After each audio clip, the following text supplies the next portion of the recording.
Voilà.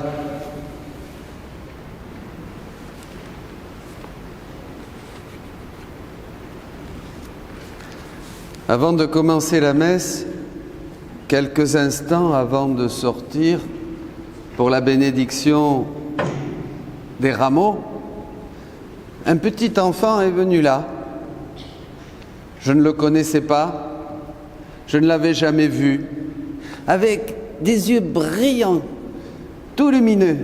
Il me dit, hier, nous avons assisté au spectacle de la Passion de Jésus-Christ. Ah, je lui dis, c'est bien ça, bravo. Incroyable. Un enfant, il percevait quelque chose avec son degré de raisonnement, d'intelligence, mais surtout son cœur, un cœur d'enfant, il percevait quelque chose du royaume. C'est extraordinaire. Jésus l'avait dit, si vous ne redevenez pas comme des enfants, ça lui avait plu, ça l'avait touché. Il n'allait pas donner un cours de théologie, bien sûr, mais ça avait été droit dans son petit cœur. Et ses yeux, tout ronds, brillaient de lumière. Et après, on est parti pour la bénédiction des rameaux. Et ce fait m'est juste revenu à l'esprit maintenant. Et je vois que c'est quelque chose qui nous interpelle. Un enfant nous conduira, dit la Bible, parce que nous pouvons, nous, les vieux, faire mémoire d'un homme, d'un gars qui est mort il y a 2000 ans. Vous savez, un peu comme les anciens combattants, on se souvient, alors on a le rameau béni, puis on arrive, voilà, ouais, c'est la tradition, hein, on vient chaque année, on fait mémoire on est des anciens combattants, vous savez, quand on a ces genres de messes comme ça, on est là, personne n'a vraiment la foi, mais on fait mémoire de quelque chose, on se rappelle des choses, on fait un bon repas, on regarde des photos, ça peut être comme ça, aussi pour nous, une église vieillissante, une église en crise, une église, comme dit le cardinal Sarah, qui le soir baisse, le jour baisse, le soir déjà est là, hein, vous connaissez, une église, dit-il, qui rentre dans son vendredi saint, donc beaucoup abandonnent le Seigneur, la foi n'est plus vive, la foi est là, faire mémoire d'un gars, d'un homme qui est mort il y a 2000 ans, oui, on m'a dit que c'était Jésus-Christ. Aujourd'hui, c'est quoi? On rentre, c'est Jérusalem, ça va être long, vous savez. C'est tout le récit de la Passion. Alors là, ça va durer un moment, hein, la messe. Je te dis pas, hein. Bon, enfin, quand même. Et puis, il faut arriver tôt, sinon tu restes debout, il n'y a plus de place. Tu as ton rameau? Oui, et toi? Moi aussi. Bon, allez, allons-y. Vous voyez, on fait mémoire, donc on récolte des fêtes comme ça. Ça peut être ça. Mais voyez, cet enfant, il n'avait pas ça. Il avait été touché. Alors, posons-nous la question, je parle pour moi, j'ai besoin aussi de me parler comme ça. Combien de fois, peut-être, j'ai célébré cette messe des rameaux avec un manque de foi, dans la tiédeur, dans la routine, le monde, les préparations et tout ce qu'il faut faire pour la messe et voir et ceci et cela. Vous voyez, souvent on est tellement dans les détails qu'on en oublie l'essentiel. On vieillit. Une église vieillissante, une église triste, une église pauvre, une église qui va vers la mort, vers son vendredi saint. Beaucoup abandonnent Jésus, il restera un petit reste, peut-être quelques enfants, peut-être cet enfant dans 10 ans, dans 15 ans, peut-être sera-t-il un témoin du Christ, un prêtre, je ne sais pas, avec beaucoup d'autres. Il va faire partie de cette église qui va renaître. Posons-nous la question. Donc, un homme qui est mort il y a 2000 ans, ou cette histoire, c'est vrai? Est-ce que vous croyez que c'est vrai? C'est vraiment Dieu qui est mort?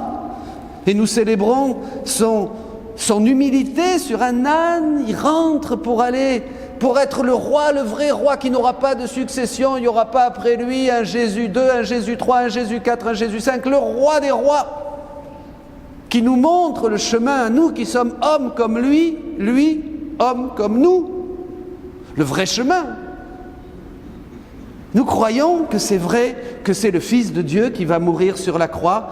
Nous croyons donc, si nous croyons ça, ça veut dire qu'il est vivant. Alors là, ça change tout. Nos billes vont briller comme celles de ce petit, mais alors il est vivant. Il n'est pas mort. Il est le même hier, aujourd'hui, demain.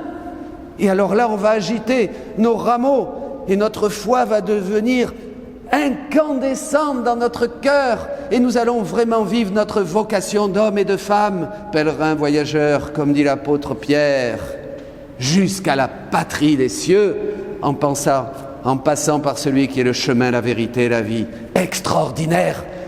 Donne-moi un cœur d'enfant, demandez ça au Jésus pour que je puisse vivre vraiment et retenir, comme dit aujourd'hui la première oraison de la messe, retenir les enseignements de sa passion.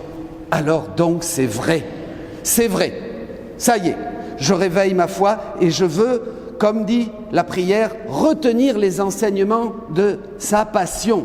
Pourquoi ? Parce que c'est le tout, c'est l'essentiel, c'est le passeport. C'est le passeport. C'est le passeport qui va me faire passer de ce monde au port éternel, au salut, à la vie avec Dieu, vous comprenez ? On est en voyage. Jésus me montre l'attitude, Jésus me montre sa douceur, Jésus me montre son humilité, Jésus me montre son détachement des choses de ce monde, Jésus me montre que je serai peut-être abandonné, que nous aurons à souffrir, qu'on a vécu ce combat avec lui. Jésus nous dit qu'il ne veut pas que nous soyons ce bois sec, vieux, qu'on jette au feu. Ça y est, Jésus donc devient mon passeport. Et alors à ce moment-là, vous voyez, quand on a cette attitude, qu'on réveille notre foi, c'est ça, il faut réveiller notre foi en cette semaine sainte, puisque c'est le grand moment, puisque nous nous sommes préparés depuis 40 jours pour maintenant voir, célébrer, vivre avec tout notre cœur et tout notre amour la passion du roi des rois, de notre Jésus bien-aimé, du Dieu éternel qui est entré dans le temps, qu'il y a quelques mois nous fêtions et nous prenions dans nos bras ce petit bébé de Bethléem. Et maintenant c'est le grand Dieu humble, crucifié, couronné d'épines, cloué de partout, sur qui on va cracher, sur qui on va donner le fouet, et tous nous serons là. Ouh, ça change tout. Mais bien sûr, puisque Dieu est éternel, donc ce qu'avait vécu Jésus dans le temps, eh bien il le vit de toute éternité, ce n'est pas un moment passé. Notre liturgie, notre encens, nos bougies, nos chants célèbrent quelque chose de réel, de vivant, de réel. C'est ça le réel. Le réel, c'est pas ce qui est mon réel. Le réel, c'est pas ma petite vie quotidienne, pépère, tranquille, où je calcule et où je compense et où je cherche. Non. Le réel m'est donné par la foi. Seule la foi déchire le voile de l'existence quotidienne pour me faire saisir la substance de la vérité, l'amour de Dieu. L'amour de Dieu.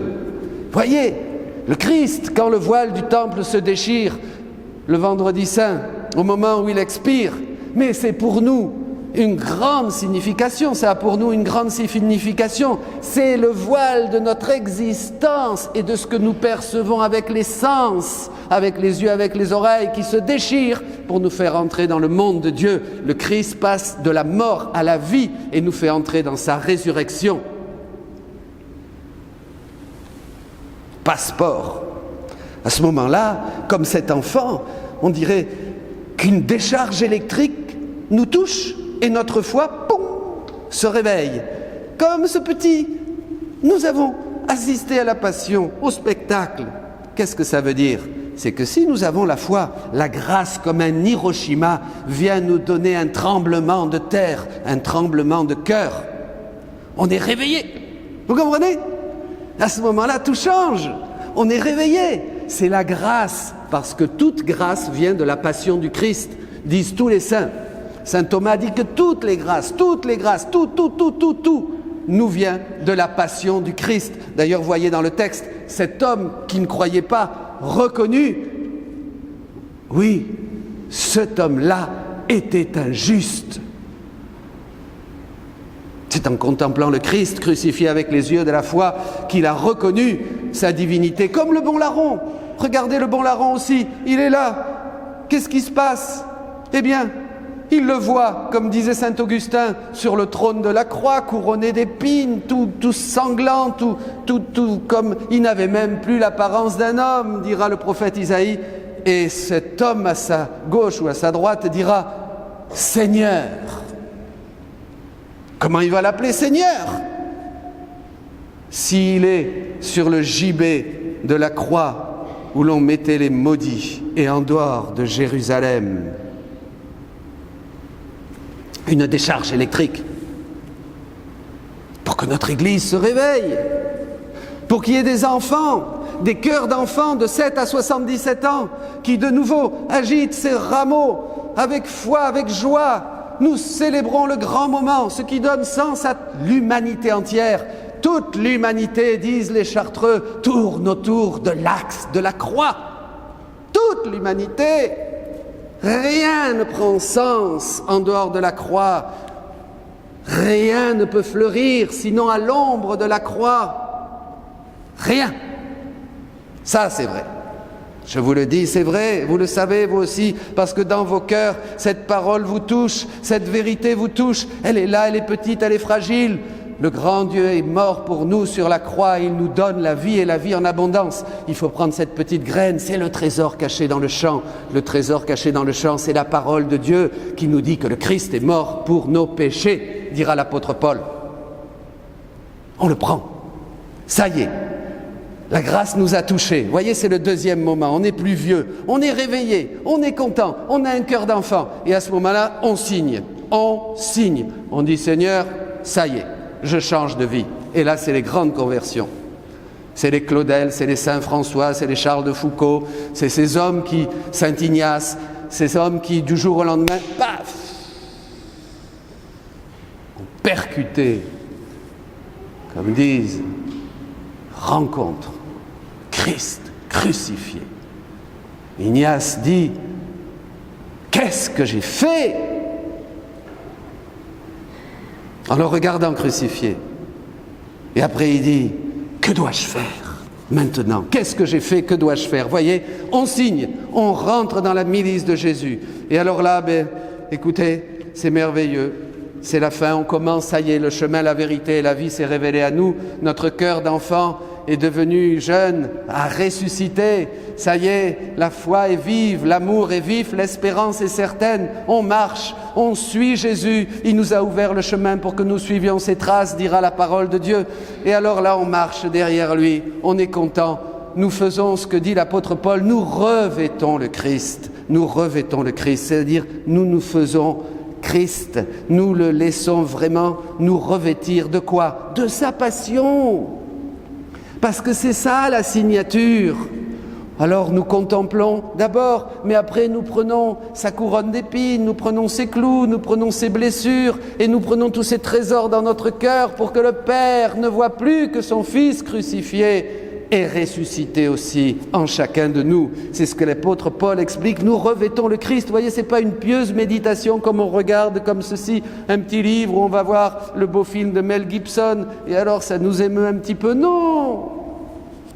Plus que ça, je rentre en Jésus, je prends ce trésor de ta passion.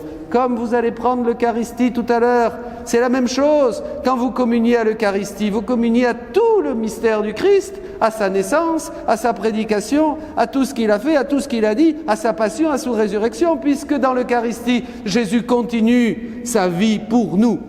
Je vous ne laisserai pas seul, je serai avec vous tous les jours jusqu'à la fin du monde. Il continue pour nous sa passion, ses souffrances dans le tabernacle et sa résurrection. Chaque fois qu'un cœur vient le voir avec foi et avec amour, bien sûr, il va lui prêcher. Il va lui prêcher la vie, il va le consoler, il va lui faire voir des lumières nouvelles. Il nous attend. Revêtons le Christ, comme dit saint Paul. Et alors donc, eh bien, maintenant que commence cette semaine, mes amis, eh bien, entrez, allez-y, prenez, servez-vous, tous les mets les plus délicieux, toutes les plus belles choses que le ciel et la terre a pu voir sont là, dans la passion du Christ. Il n'y a rien de plus grand, il n'y a rien de plus beau, il n'y a rien de plus haut, il n'y a rien de plus sage. Il n'y a pas de science au-delà de cette science de l'amour que le Christ nous manifeste dans sa passion. Il n'y a rien. Il n'y a rien. Et c'est pour cela que nous sommes des hommes et des femmes, pour voir en lui celui que nous avons transpercé. C'est ça, la vie de l'homme. C'est un regard sur le Christ crucifié, sur le cœur ouvert d'où jaillit l'abondance de la vie et qui me transforme, me guérit, me ressuscite, me revêt de lui-même pour me faire enfin travailler avec lui comme un disciple, comme un apôtre, comme un missionnaire, pour me donner ses œuvres, pour que ces œuvres soient miennes et que je puisse faire, comme dira l'apôtre Jean, des œuvres les mêmes et encore plus grandes que celles de Jésus. Extraordinaire cette phrase dans Jean. Et oui, une fois que Jésus est en moi, le Père me dit maintenant, mon fils, je t'ai tout donné, travaille, fais, sauve, crée, libère, console, offre-toi. Tout ce qu'à mon fils est à toi, tout ce qu'il a fait est à toi, il est à toi, le Christ est à moi, tout est à moi. Amen. Bonne semaine sainte.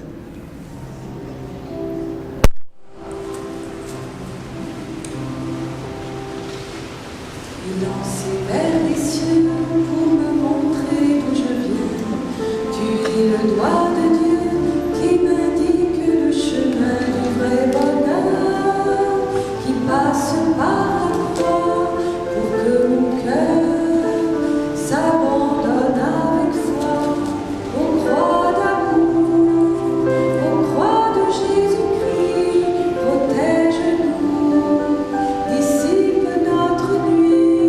Croix d'amour, aux croix de Jésus-Christ, protège-nous, illumine nos vies.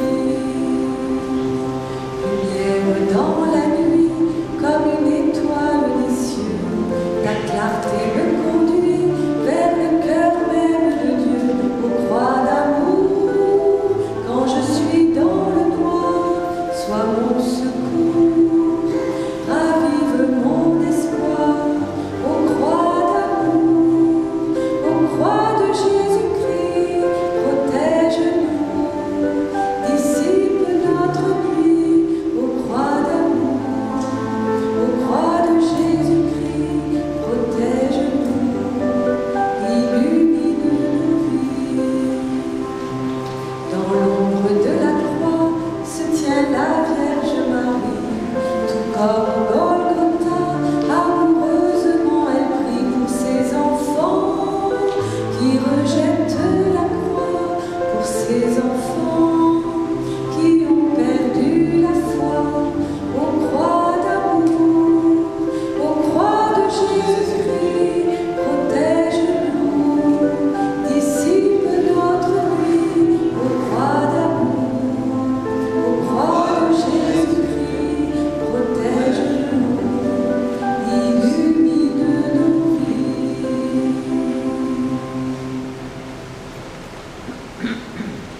Je vous envoie comme des brebis au milieu des loups. Je vous envoie comme des brebis, je serai toujours avec vous. Je vous envoie comme des brebis au milieu des loups. Je vous envoie comme des brebis, je serai toujours avec vous.